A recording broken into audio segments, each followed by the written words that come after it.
Hello नमस्ते दोस्तों। आज मैं संस्कृत वीर मंगा का चैप्टर 33 एक्सप्लेनेशन करने वाली हूँ। आशा करती हूँ कि आप सभी को ये बहुत पसंद आएगा। पहले चैप्टर में हम लोग देखे थे कि लीज़ा फादर डोमिनो को उसका बचपन का स्टोरी कहने लगता है। तियो को बचपन से ही मशीन ठीक करने में बहुत अच्छा था और लीज़ा बचपन से ही बहुत एनर्जेटिक था।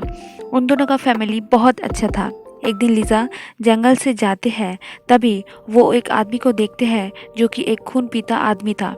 फिर प्रेजेंट चैप्टर में आते हैं, हम लोग देखते हैं कि लीज़ा ना समझ लीज़ा उसे एक जगह पर छुपा के रखता है।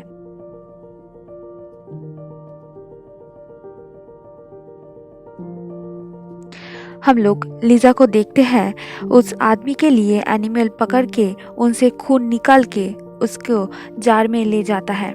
ये काम लीज़ा को बहुत एक्साइटेड करता था। उसे लगता था कि वो कोई एनिमल को लालन पालन कर रहा है। लीज़ा उसे कहता है कि खाओ, एनिमल का ब्लड तुम्हें अच्छा लगेगा, तुम यहाँ पर ही रहो, मैं तुम्हें खिलाऊंगा। लीज़ा बहुत खुश हो जाता है ये देख के कि वो आदमी वो खून पी रहा था। फिर वो मन में सोचता है कि मैं तियोको को बताऊंगा फिर एक दिन।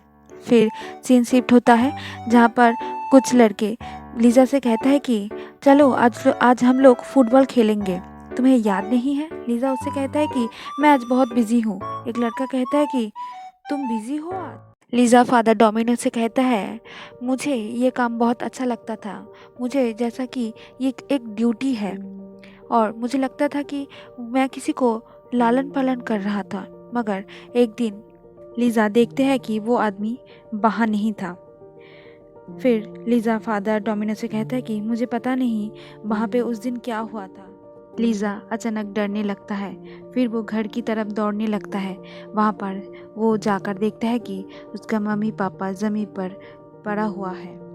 कुछ समय बाद पुलिस ऑफिसर आता है और छोटे लीज़ा को कहता है कि बच्चे, तुमने कहा तुम्हारा भाई भी है, मुझे पता है यहाँ पर क्या हुआ है। मैं तुम्हें इसका जिम्मेदार नहीं ठहरा रहा हूँ, तुम चिंता मत करो। लीज़ा रोते हुए कहता है कि हाँ, तियो को घर पर सोया होगा। वो पुलिस ऑफिसर कहता है कि तियो को भी मारा जा चुका होगा अगर वो भाग नहीं गया हो तो। ज़्यादा मत सोचो। लीज़ा फादर डोमिनो से कहता है कि मगर मैंने उस दिन विश्वास किया था कि तियो को वापस आएगा, वो जिंदा होगा। ये विश्वास करने से मेरा अंतरात्मा बहुत अच्छा महसूस कर रहा था। फादर डोमिनो लीज़ा को दिलासा देते हुए कहता है कि तुम्हारा विश्वास की वजह से ही तो तियो को जिंदा है। लीज़ा फादर डोमिनो से कहता है कि मुझे कंफर्ट करने की ज़रूरत नहीं है, हम दोनों एक जैसा ही है, हम लोगों के लिए ही लोग मर रहे हैं। लीज़ा फादर डोमिनो से कहता है मैं विश्वास से कह रहा हूँ, हम दोनों कभी भी इस गिल्ट से नहीं निकल पाएंगे। लीज़ा कहता है मुझे दिलासा देने की कोई भी ज़रूरत नहीं है, मैं ऐसा ही हूँ। फादर डोमिनो थोड़ा सा दुखी हो जाता है। फिर लीज़ा कहता है कि आपने सुना ना फादर? लीज़ा फादर डोमिनो से कहता है कि हम दोनों इतना बड़े शहर में आज बहुत हंगामा कर दिया है। दिन शिफ्ट होता है जहाँ पर हम लोग देखते हैं कि पोलो मीशा को लेकर बाहर घूमने के लिए आया है। मीशा पोलो से कहता है कि फादर, हम दोनों आज क्यों आए हैं? पोलो से कहता है कि तुम्हें बुरा लग रहा है कि सेलियस को नहीं लेकर आया हूँ? मीशा फिर कहता है कि हम लोग एक साथ आना चाहिए था ना। पोलो मीशा से कहता है कि बाद में। फिर वो सोचने लगता है कि उस दिन जब पोलो फॉर्चून टेलर को बहुत सारा क्वेश्चन पूछ रहा था और वो फॉर्चून टेलर उसे कहा था कि मैं सिर्फ एक क्वेश्चन का ही आंसर दे सकता हूँ। पोलो उस दिन उसे पूछा था कि मैं क्या हमेशा के लिए ज़िंदा रह सकता हूँ? वो फॉर्चून टेलर उसे कहता है कि कुछ भी इस धरती में हमेशा के लिए नहीं होता है, तुम भी नहीं, अभिशाप भी नहीं, भाग्य भी नहीं। पोलो फॉर्चून टेलर से कहता है कि ये तुम्हारा आंसर है? वो फॉर्चून टेलर कहता है कि फैसला सूरज के सबसे करीब से आएगा।